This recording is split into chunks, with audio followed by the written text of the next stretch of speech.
before we get too deep into the book, I do want to share the prologue with you because I think it's really important to hear from a master of the art like this.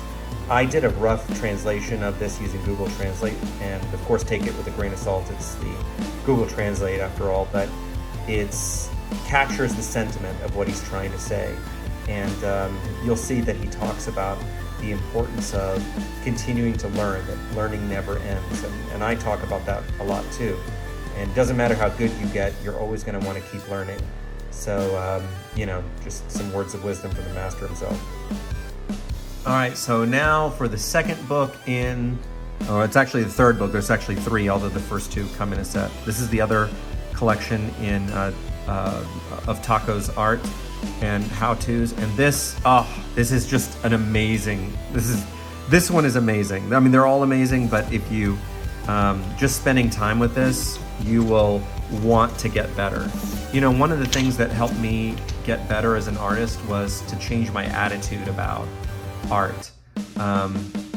Oftentimes when we look at people who are more skilled than us, we tend to, talk bad about our own art and about ourselves. But the truth is that, you can't compare yourself to other people. You got to compare yourself to previous versions of yourself. And I learned that, and it had such a huge impact on me as an artist. And I hope it does for you too. So instead of getting discouraged about seeing really amazing art, I started getting excited about it. Because when you look at it, you're like, this person started out just like I did and just like a lot of other artists did, but they learned to master their craft. And I encourage you to surround yourself with these kind of books. And you can get them on Pinterest. If you're tight on budget, of course, you can always go on Pinterest. It has such an amazing collection of art. What's cool about Taco is that you can actually see their art on his Instagram and on his Twitter and everything.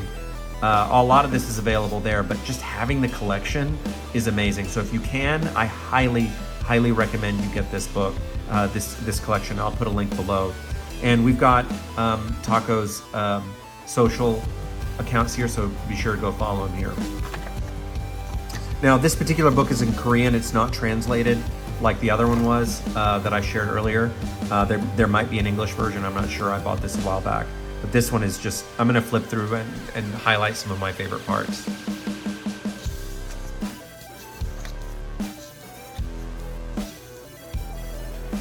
Now, he's divided all this into episodes. And so there's just like the different breakdowns. Now, this is in Korean, and I had to use Google Translate to see it, and I'll put some screenshots on what those were in here.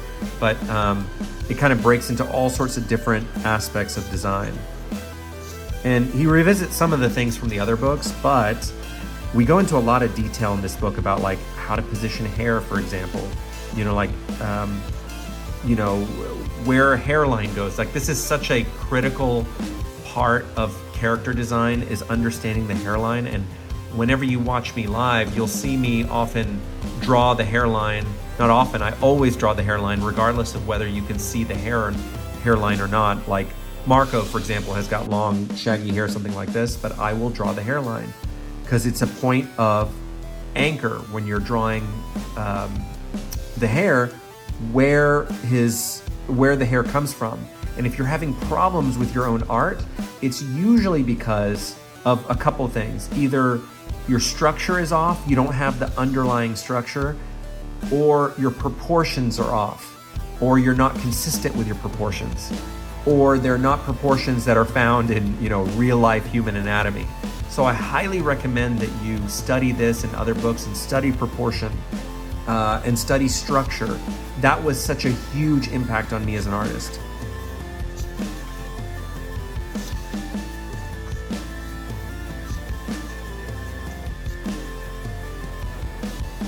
In his previous books, he went over the construction of hands, and here he goes over them again with some more detail.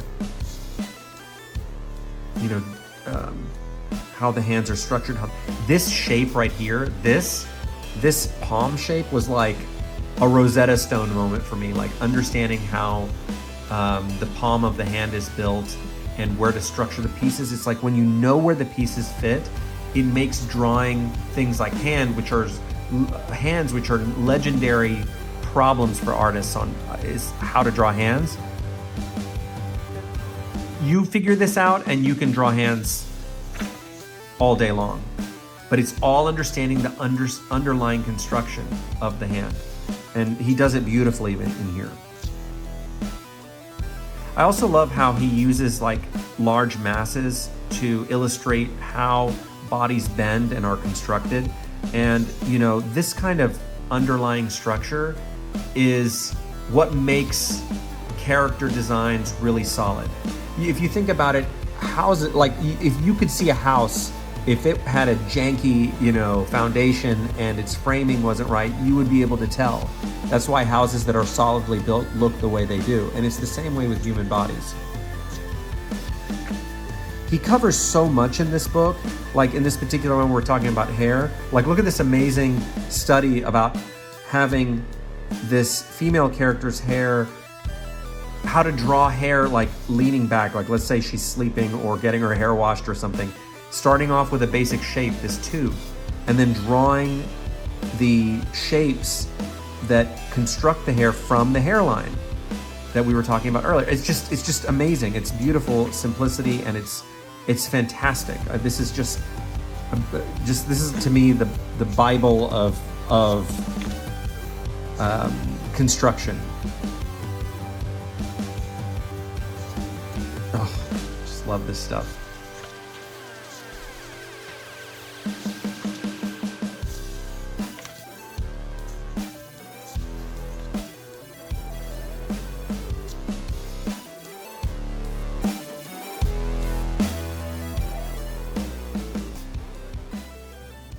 Now, this is a giant book, so there's so much in here. And I said I was going to go through over some of the highlights, but sometimes I catch myself like when I'm trying to show you this book, I stop for a minute, like, oh, I'm shooting a video.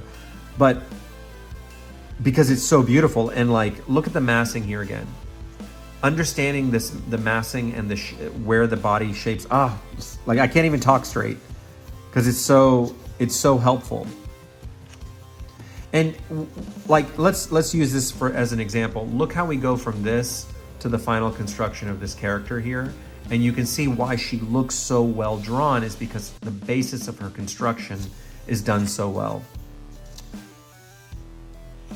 Here's another example. Look at this guy. It's like a zombie over here. Look at that. Oh, amazing.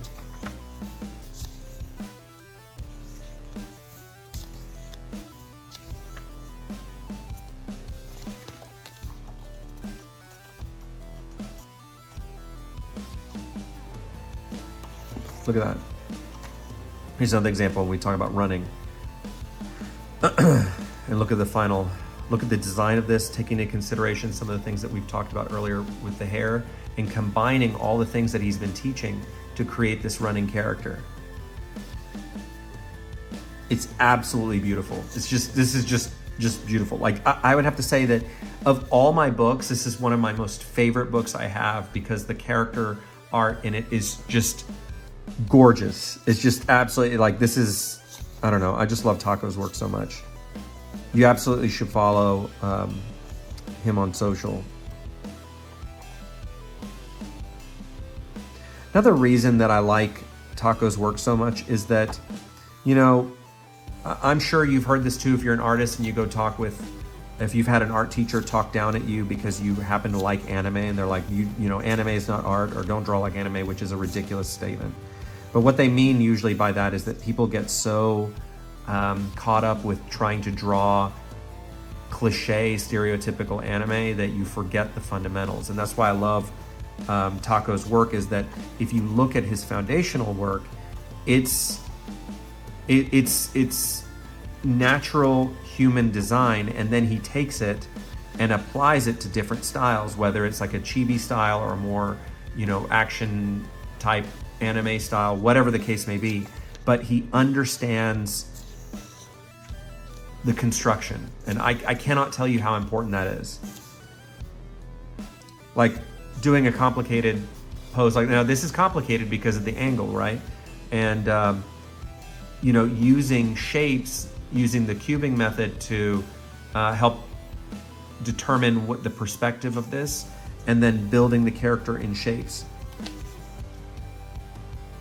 I mentioned in the earlier video that this is really a book that's meant, in my opinion, for artists who already understand, who, you know, if you're just starting, this probably isn't the book for you. It's a book to buy and to aspire to, but you need to practice on fundamentals and you need to get comfortable drawing even stick figures at first. And if you get to that, then this book will make much more sense. But for artists like myself who've been drawing for some time, I can look at this and I can understand instantly what he's doing when I look at this. Because I already understand the fundamentals.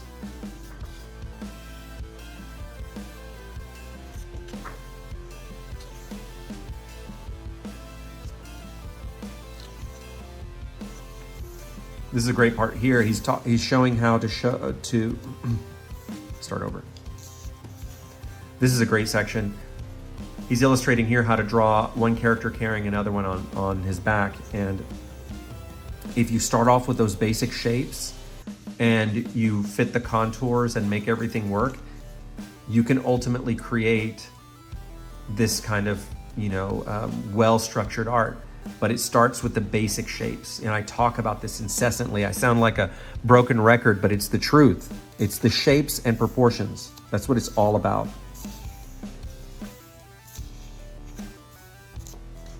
Now you see, here's an example of what I was talking about. This is the, very, very cliche anime kind of look like this with the giant eyes and, See, he can do this. He can draw this same character and then draw them much more tamer and more elegantly this way. It doesn't matter. He can do a number of different styles, but he understands the underlying proportions and build.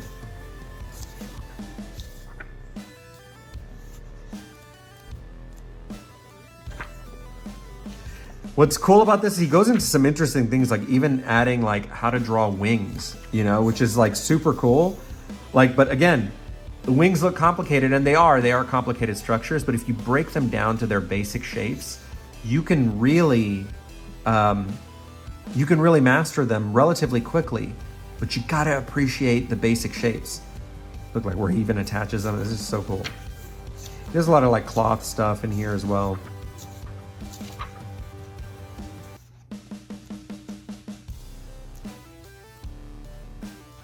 The other book that I shared had the English translations. I'll have to look and see if there's an English translated version of this, or you can just use Google Translate with your phone camera.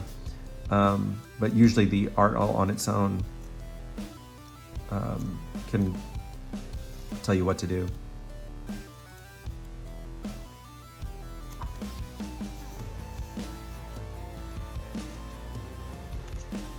Here, so we were talking about the different styles and different shapes. What's cool about this is that here he's drawing like a chibi style character. It's proportion. We talked about this on one of my live streams the other day. Look at how typically a chibi character will have the head, it'll be a 2-head tall character, which is here's the head and then the body fits within the second head shape. So that's how typically you get a chibi character like this. So if you were to draw, for example, Hugo is almost 7 heads tall. He's about 6.5 heads tall. If I were to translate him into chibi style, all I'd have to do is reduce his body down to 1 head, and it's that simple. More construction of the legs, which are just, if you understand these, again, basic shapes, like understand these basic shapes and you can make some gorgeous artwork. And look, it really is now, they are basic, they can be complex shapes, but if you understand how this works, look at what the end result is. When you understand the basic massing and shaping of the anatomy, you can ultimately get to this.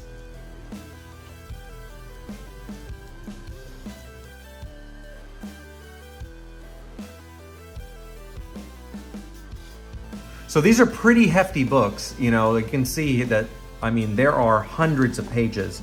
The second book alone is almost 800 pages long. It's a just gorgeous book, and if you as an artist, if you want to even just have it for your collection, these 2 sets, I would highly recommend it. They're just, like I said, I had to start with my favorites, and if I had to boil down to some of my favorites, it would be these from Taco. So highly recommend them. Check out the links below, and I hope you grab your own copies. Cool, right? Like, this is so exciting. It's so amazing to see well-drawn art. When you can see a master who can do character design this way, it really comes down to the fact that they understand anatomy and they understand proportions. And I talk a lot about this in my own videos and my own live streams about proportions. It's like, to me, that's the secret to not only creating really beautiful character designs, but also keeping them consistent. Because if you understand the proportions, you understand everything, to be honest. I mean, just like, that is like the key to it. That's my opinion, you know, because that was my journey, my like epiphany moment was understanding proportion. And so I highly recommend you look at these, because proportion plays a big part in his books. I hope you enjoyed this video. Be sure to subscribe to the channel if you haven't already. I do these really fun live streams every week, where some of them are lore live streams where we go over Flex Destiny lore, or we do how to draw live streams, and I also do sketch requests. And I've got all sorts of other events that we do on here. So when you subscribe, you keep up to date with that. I also want to invite you to join the Flex Destiny fandom. If you go to our Discord server at flexfandom.com, you can meet a whole bunch of awesome people there. It's grown dramatically over the past year, and you'll make friends and have great conversations about, you know, video games and anime and books and all sorts of stuff. Like, this is like prime material for that community. And also, our Flex Fantasy RPG series is going into public beta, and you don't want to miss out on all the cool stuff we're doing there. So if you go to flexfantasy.com and sign up for updates, you'll get the character creator kit and the sheets and all sorts of these other resources for free. There's no strings attached. All you have to do is sign up. So you don't want to miss our upcoming public beta, so be sure to sign up for that. Anyways, thanks for watching. There's going to be more of these videos. I've got so many books to share with you that I think this is going to be going on for some time, and I finally can geek out over my books with you, and I'm super excited to do that. Thanks for watching, and I'll see you in the fandom.